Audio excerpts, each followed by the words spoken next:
My fiance gave me an ultimatum, either send my sons away to boarding school or the wedding was off. So I called everything off myself and watched her world unravel. It still feels surreal sometimes thinking back to that night. A regular Tuesday evening. The boys were upstairs, their laughter echoing faintly from the hallway. I was sitting across from Erin, the woman I had imagined building a life with, calm, composed, and completely serious as she laid out her terms. Terms that made my blood run cold. No fight, no screaming match. I simply got up, walked to our fridge where our wedding calendar hung, and started crossing things out. Venue, flowers, caterer, rehearsal dinner. Thick, black lines struck through every commitment we had made together. Erin stared at me like I'd lost my mind. Maybe I had, or maybe I had just come to my senses. Either way, I chose my sons every single time. Before Erin, it was just the three of us, me and my two boys, Liam and Noah. I became a single dad 3 years ago when my wife, Rachel, passed away after a short but brutal battle with cancer. One day we were planning a summer road trip, and the next I was holding her hand in a hospital room, trying to memorize every feature on her face. I promised her I'd take care of our boys, that I'd never let them feel alone. Those first months were a blur of grief, logistics, and a relentless kind of exhaustion I didn't think was survivable. I learned how to braid hair and hem pants, how to cook more than 3 things, and how to read bedtime stories while choking back tears. I showed up to every parent-teacher meeting, every soccer practice, every dentist appointment. Not because I had to, but because I wanted to. Because it was what Rachel would have done. I never thought I'd fall in love again. My world revolved around the boys, and honestly, I was okay with that. We had our routine, our inside jokes, our weekend pancakes, and spontaneous pillow fights. We were healing, slowly, imperfectly, but healing nonetheless. Then came Erin. I met her at a friend's backyard barbecue. She was standing by the grill, laughing at something the host said, her hair pulled up messily like she hadn't planned to impress anyone. But she did. She caught my eye, and I must have looked a little too long because she walked right up to me and asked if I wanted a beer. Erin was electric, confident, warm, and disarmingly funny. We talked for hours that day, and when I finally mentioned the boys, she didn't flinch. In fact, her eyes lit up. I love kids, she said.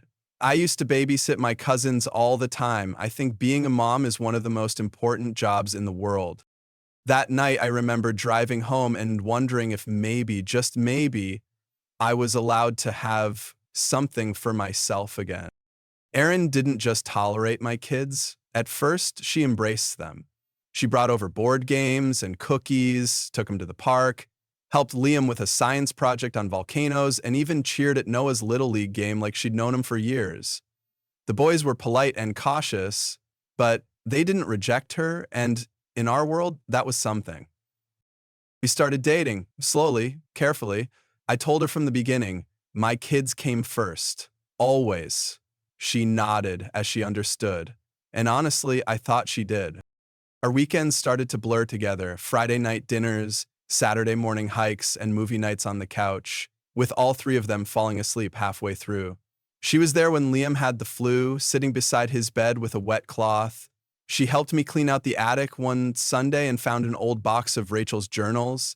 She read a few lines, then looked at me and said, she must have been incredible.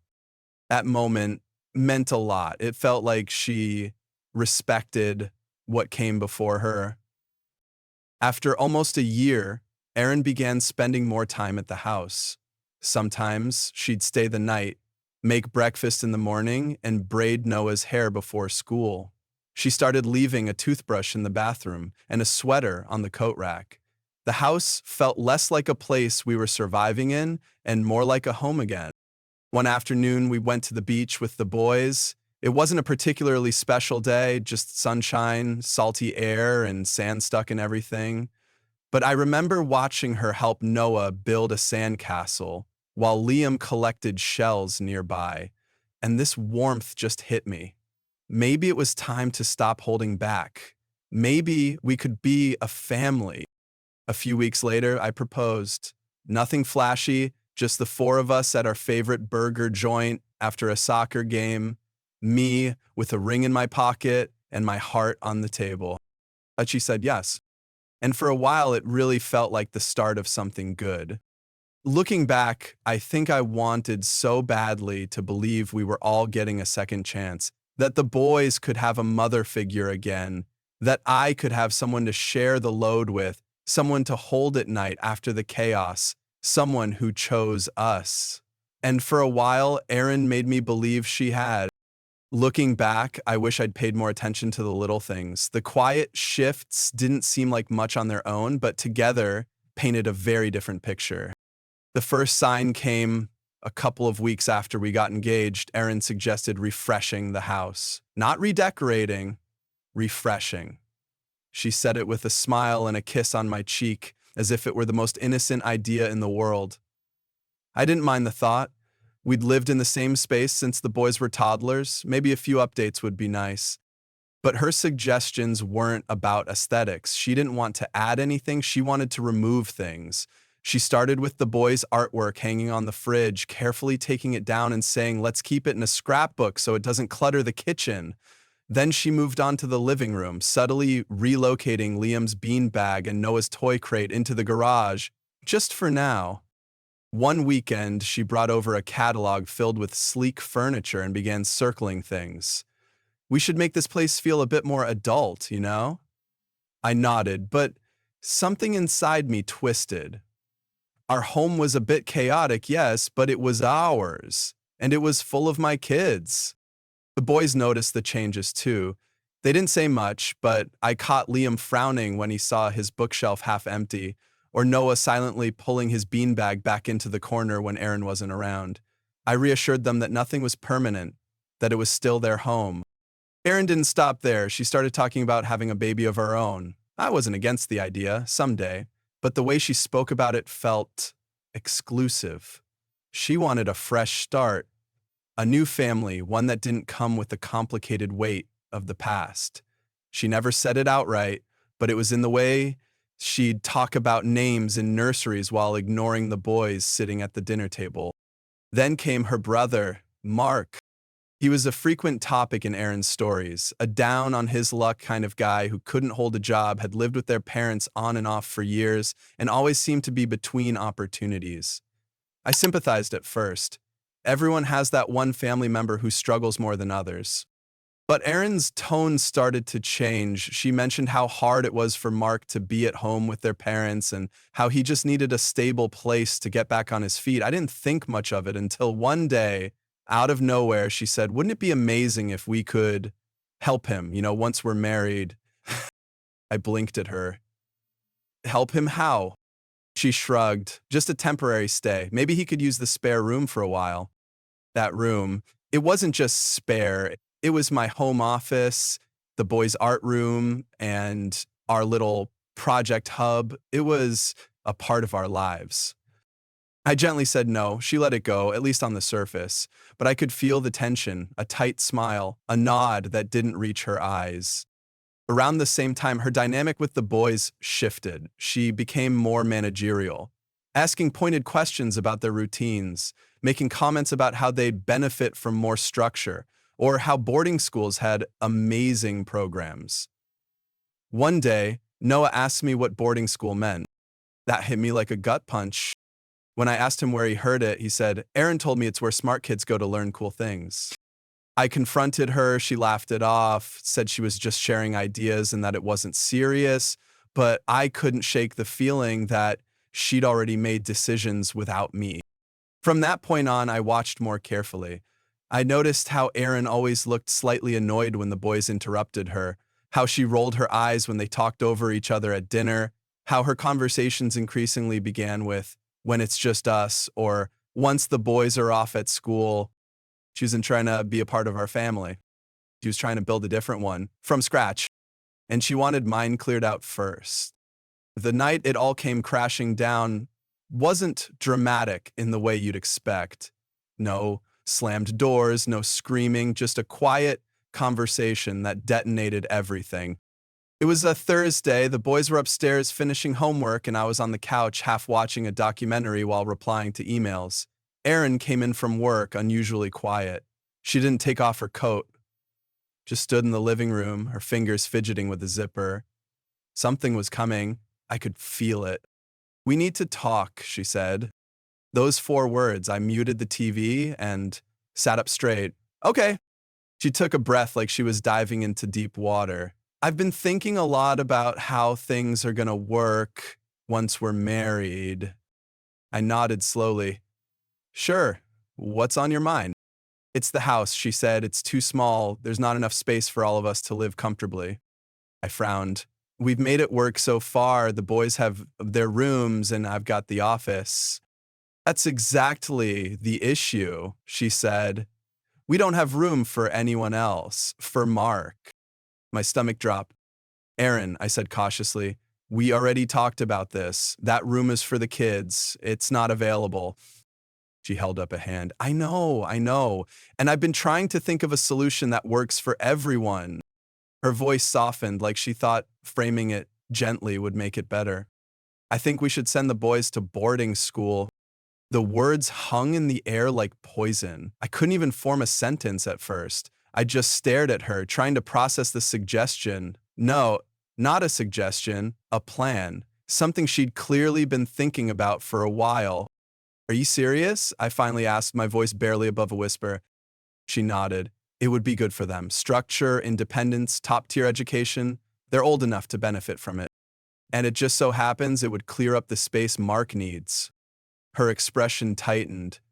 "That's not the only reason, but it's the convenient one," I snapped. "You want me to send my kids away so your 30-something jobless brother can have their room? He's going through a tough time?" "My kids have been through hell," I interrupted. "They lost their mother, they've rebuilt their lives, and now you want to ship them off like luggage to make room for a grown man who can't get it together?" She didn't even flinch. "If we're going to be married," she said coldly, "then we need to make decisions that benefit our future, all of us." "By erasing my sons from that future?" "I'm not erasing anyone," she said, arms crossed now, "but you're refusing to make even the smallest sacrifice for my family." Smallest sacrifice. That was the moment I knew. I stood up, every nerve in my body buzzing. "You don't see them as your family. You never have." "Don't do this," she said. "Don't make this into something it's not." "No," I said. "Let's finally call it what it is. You don't want a family. You want a blank slate. And I come with too much history for you, with 2 kids who remind you that you'll never be first in my life." She opened her mouth, but I didn't let her speak. "You gave me an ultimatum," I said. "So here's mine. It's the boys, or it's you." She stared at me, stunned. Her voice was icy. "If you can't put my family first for once, then maybe we shouldn't get married." I didn't blink. "Then we won't." I left the room before she could say another word. The next morning, I canceled the venue, called off the caterer, pulled the plug on every plan. When she found out, she showed up furious, screaming that I was throwing away everything. But I didn't argue. I just stood there, quiet, while she packed up her things. She paused in the doorway and turned back. "You're gonna regret this." I shook my head. "The only thing I regret is not seeing it sooner." She stormed out, and just like that, the future I thought I was building vanished. But I still had my boys, and that was the only future I ever really needed. The days that followed were a haze of logistical cleanup and emotional fallout. Canceling a wedding isn't just about making phone calls. It's about explaining something deeply personal to people who only saw the curated version of your relationship. Vendors asked what had happened, and I gave the same polite lie. Plans changed. But Erin didn't go quietly. She started calling mutual friends, spinning the story, saying I was cold and unyielding, that I didn't support her or care about her family. She painted herself as the victim of a heartless man who couldn't compromise. For a moment, I almost doubted myself, until the texts came from friends who knew better. "Are you okay?" She told me what she said, but it doesn't add up. "You did the right thing." Still, it stung, especially when her cousin, someone I'd spoken to maybe twice, messaged me out of the blue. So, you're just abandoning her? Wow, thought you were better than that. What no one seemed to understand was that Aaron's request wasn't just inappropriate, it was dangerous. I saw the way Liam started keeping to himself more after she moved in.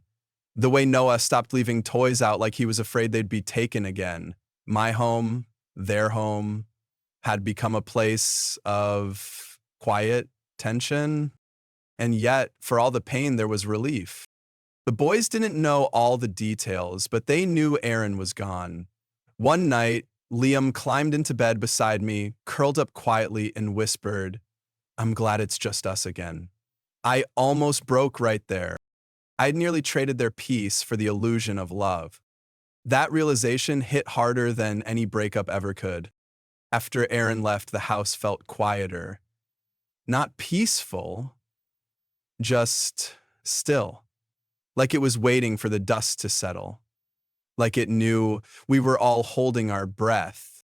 I tried to act like nothing had changed. I kept up our routines, morning waffles, school drop-offs, bedtime stories. But the kids knew. They felt the weight I was carrying. Even if they didn't understand all of it, I'd see it in the way Noah clung to me a little longer before bed, or how Liam started watching me out of the corner of his eye like he was worried I might disappear too. And honestly, I didn't blame them.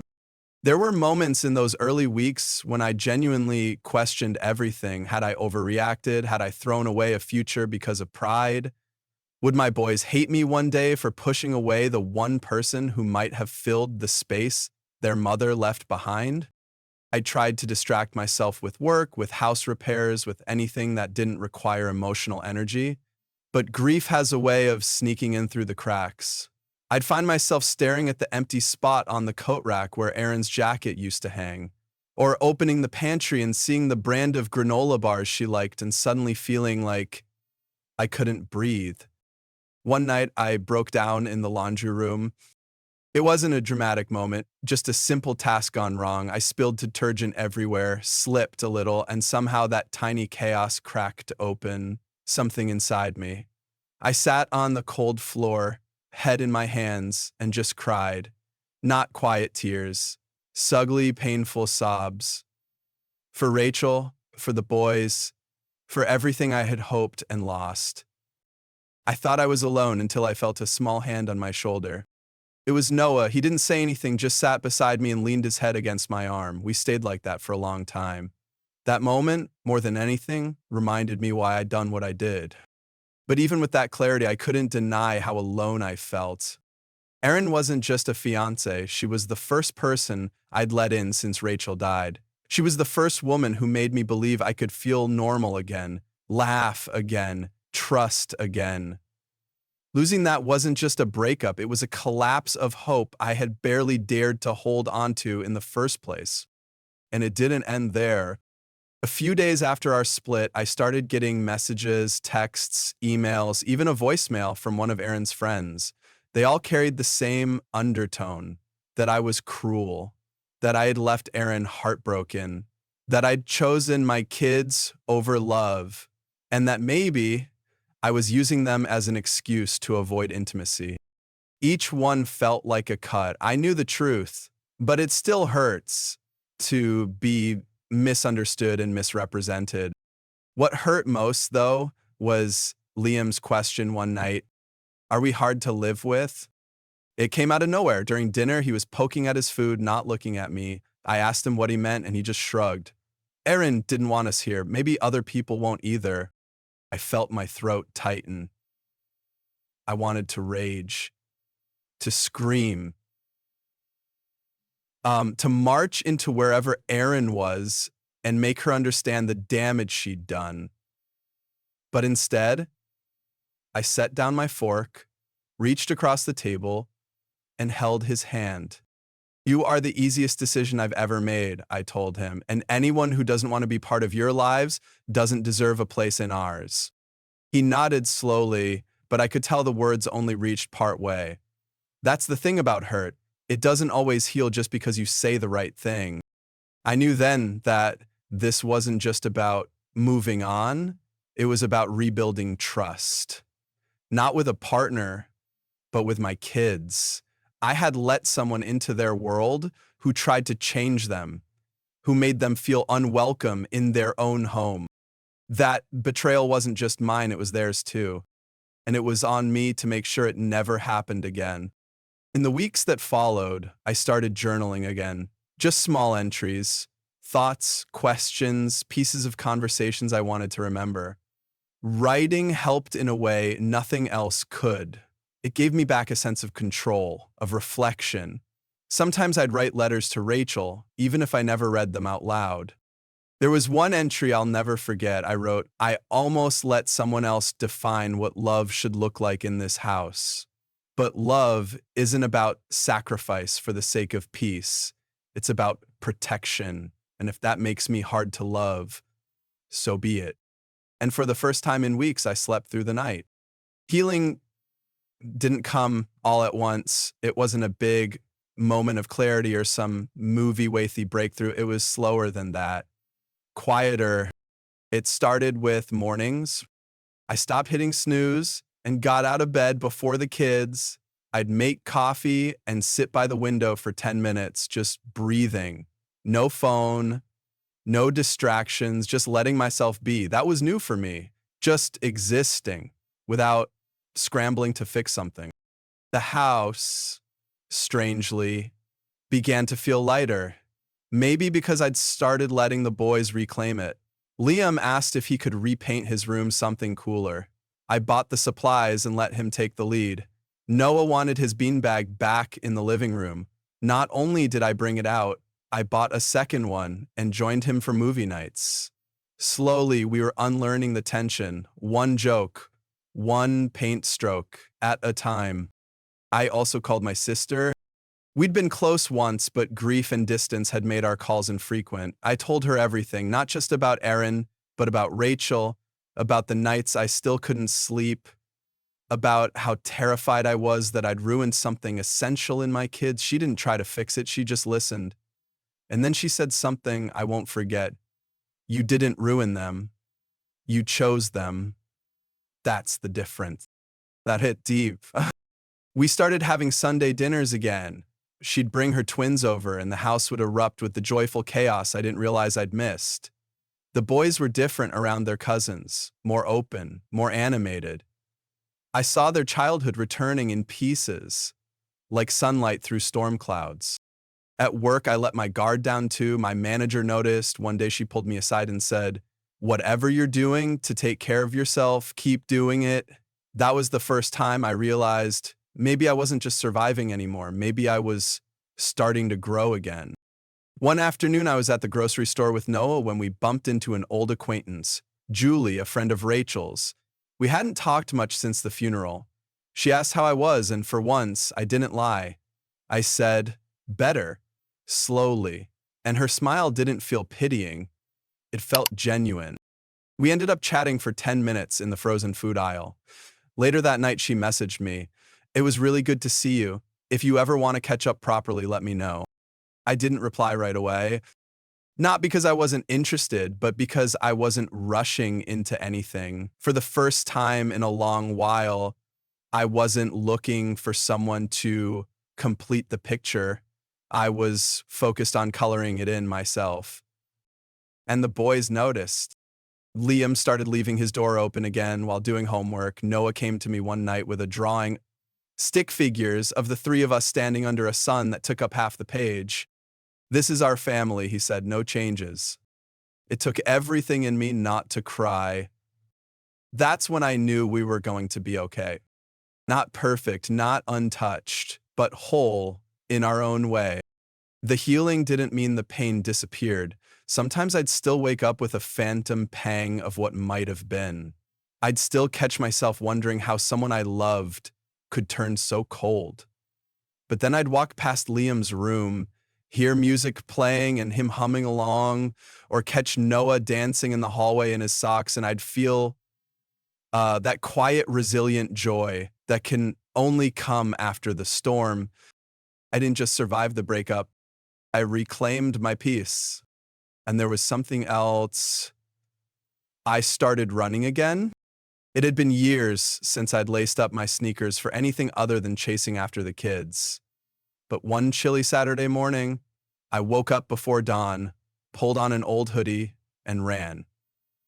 Not far, not fast, just enough to feel the air fill my lungs, to feel the ache in my legs, remind me I was still alive. I didn't tell anyone. It wasn't about goals or milestones. It was about reclaiming something for myself, about building something inward instead of constantly fixing things around me. Eventually, Liam asked to come with me. He didn't last long that first run, just 2 blocks before he slowed and started panting. But he grinned the whole time. "We should do this every weekend," he said. And we did. Every step we took together felt like a kind of restoration, father and son, just running towards something better, even if we didn't have a name for it yet. We were healing, and for once, not just from something, but toward something new. I never planned revenge. That's not who I am. But sometimes doing the right thing ends up looking a lot like justice. It started when Mark showed up unannounced. It was a rainy Saturday morning. The boys and I had just come back from one of our runs, soaked and laughing, dripping puddles all over the entryway. That's when the knock came, loud, entitled. I opened the door, and there he was, Mark, Aaron's brother, looking as smug as ever with a duffel bag over his shoulder.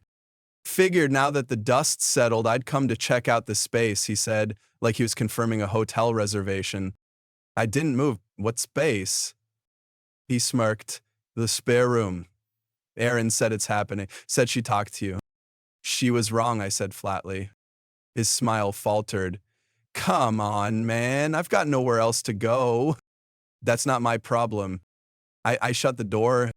I changed the locks that afternoon. A week later, I got a string of texts from Aaron. "Mark told me you slammed the door in his face. That's disgusting. You owe him a chance. He's family. You're being cruel." I didn't reply, not out of spite, but because I'd said everything that needed to be said. But karma doesn't always need an audience. 2 weeks after that, I got a call from Julie. Her voice was hushed but urgent. "Did you hear what happened to Aaron?" "No." "Mark stole from her, wiped her account, thousands gone. Apparently, he'd been staying with her again after I turned him away.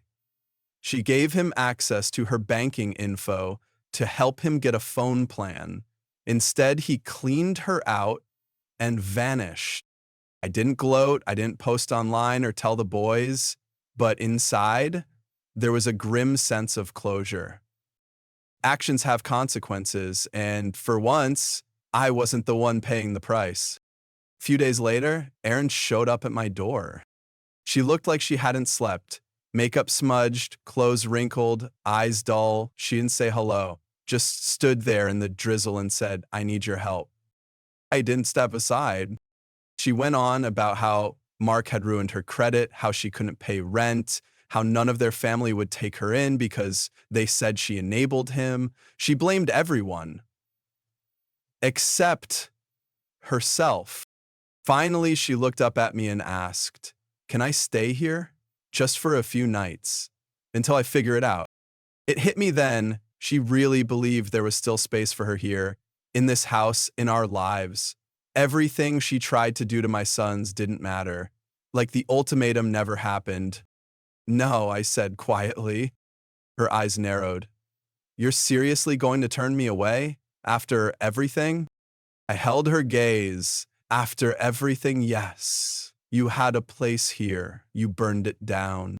She muttered something under her breath, turned, and stormed off. That could have been the end of it, but she had one last card to play. A week later, I got a letter from a small claims court. Erin was suing me for her wedding deposits. I laughed out loud, actually laughed. She had contributed maybe a third of the total expenses. Meanwhile, I'd paid for the venue catering, rentals, and non-refundable travel for family. The total I'd lost tripled hers. But sure, she wanted reimbursement. I showed up in court calm and well-dressed with printed receipts and itemized costs. When the judge asked her to explain why she believed I owed her money after canceling the wedding, she said, "He ended it because he didn't love me enough to make sacrifices."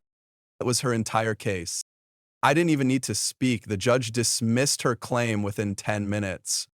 Outside the courtroom, she hissed, "You're heartless." I smiled for the first time that day. No, I'm just finally done being manipulated. She left in silence. There's a particular kind of dignity in staying calm when others want you rattled. I didn't need to yell, didn't need revenge. All I had to do was stand tall in the truth. That's the thing about boundaries. Once you enforce them, people either respect them or reveal themselves. And Erin, she revealed everything I needed to know. The day after court, Liam came home with a certificate. He'd won first place in his science fair. Noah told me he wanted to start piano lessons. I took them both out for burgers and we talked about weekend plans, cartoons, and the weird shape of clouds. That night, while washing dishes, I caught my reflection in the kitchen window. For the first time in years, I didn't see a man scrambling to hold things together. I saw a father who would, and that felt better than any revenge ever could. Later that week, I received a thank you card from Noah's music teacher. She wrote, "Whatever you're doing, keep doing it. He's not just talented, he's grounded." Pinned it to the fridge next to Liam's certificate and a crayon drawing of a spaceship.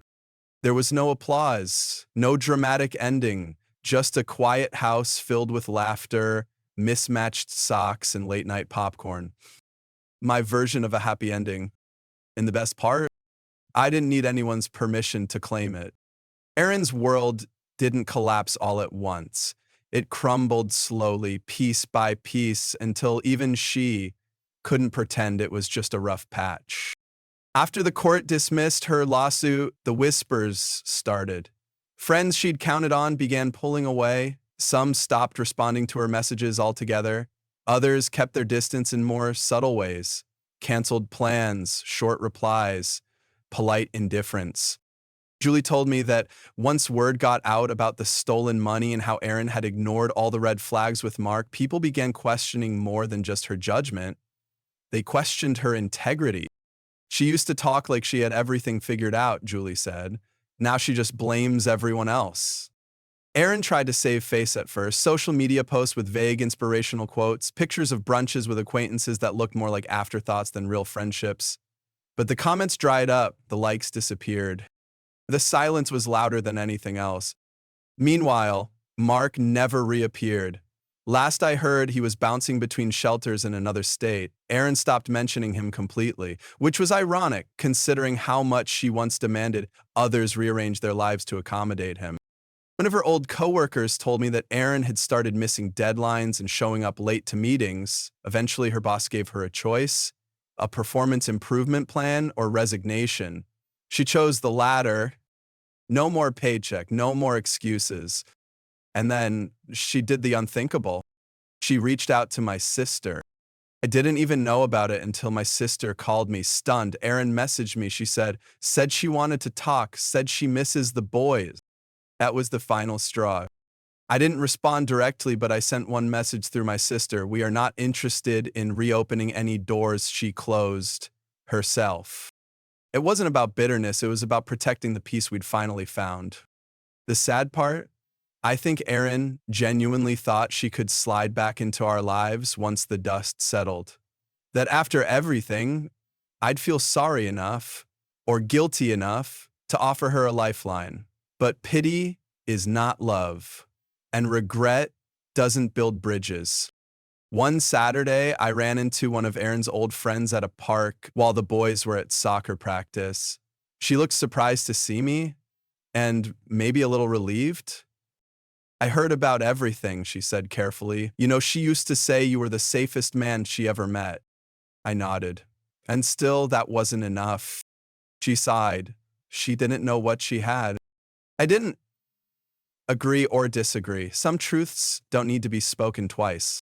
That night, as I watched Liam read to Noah on the couch, legs tangled under a shared blanket, I felt something I hadn't felt in years. Closure. Not the kind you get with a conversation or a clean apology, but the kind that comes from watching your life thrive after someone tried to tear it apart. Erin had chosen her path. She doubled down on manipulation, chose chaos over connection and loyalty to dysfunction over love. And the price? Exactly what she feared most: irrelevance. She became a story people shook their heads at, a cautionary tale, a chapter everyone else had already moved past, especially us. Downfall. We didn't celebrate her downfall. We didn't toast to her failures, but we did celebrate each other.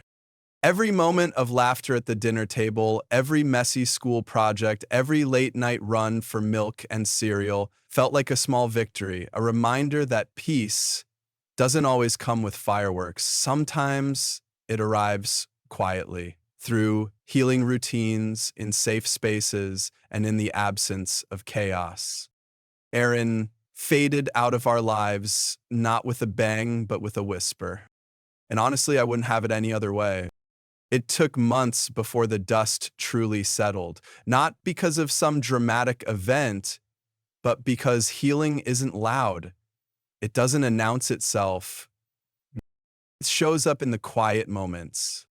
Like Saturday pancakes when Liam learned to flip one without splattering the wall, or when Noah played his first full song on the piano, fumbling over a few notes but never giving up, or the night they both fell asleep on the couch, leaning against me like they used to when they were little. That's what peace looks like. There are still moments when I think about how close I came to giving it all away, not for love, because what Erin offered wasn't love, but for the idea of partnership, the longing to not be the only adult in the room, the only one carrying the weight. But I learned something priceless. Being alone isn't the same as being lonely. There's power in standing firm, in choosing your children over comfort, in saying no to people who believe they deserve space in your life just because they want it, not because they've earned it. I won't pretend I was perfect. I missed signs. I stayed too long. I rationalized things I shouldn't have. But in the end, I walked away when it mattered most. That's what I hope my boys remember. Not that their dad made every right call, but that he protected them when it counted. There's a photo on our fridge. It's not fancy, just the three of us in mismatched clothes after a muddy hike, grinning like fools. Every time I see it, I'm reminded that family isn't built on grand gestures. It's built on the quiet choice to show up every single day. That's what I've done, and that's what I'll keep doing. If someone reading this is facing a similar crossroads, here's what I'll say.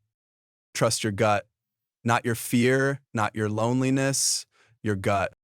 People who truly love you don't ask you to shrink your life for their comfort. They find a way to fit into it with grace. Or they step aside. Erin couldn't do that, and that's on her. I don't hate her. I don't even think about her much anymore. She was a chapter, not the story. And our story, it's still being written. One burnt pancake, one bedtime joke, one quiet, beautiful day at a time. Sometimes I wonder how I'll explain it all to them when they're older. Not the drama. God knows I won't be giving them the play-by-play. But the lessons, the moments where I failed and the ones where I stood tall. The cost of loving someone who didn't love us as a whole. Maybe I'll tell them about boundaries, about the importance of listening to that inner voice even when it's inconvenient. Maybe I'll tell them about Erin, not as a villain, but as someone who couldn't meet us where we were. And maybe, just maybe, I'll tell them about how proud I am that we made it through together. Because we did, not untouched, but unbroken. I hope they remember that strength isn't always loud. Sometimes it looks like saying no, even when it breaks your heart. Being a good man means protecting what matters, especially when no one's clapping for you. We live quietly now. There are still challenges, parent-teacher meetings, late-night fevers, moments of self-doubt, but they feel manageable, real, grounded. A few weeks ago, Noah asked me if we'd ever have a new stepmom. I paused, then smiled. Maybe, but she'd have to love you both as much as I do. That's the deal. He nodded, satisfied. That's fair. And it is. Because love isn't just about romance or rings or big plans. It's about who stays when things get hard, who shows up when it counts, who chooses you every single time. That's the lesson I'm taking forward. That's the story I'm still writing.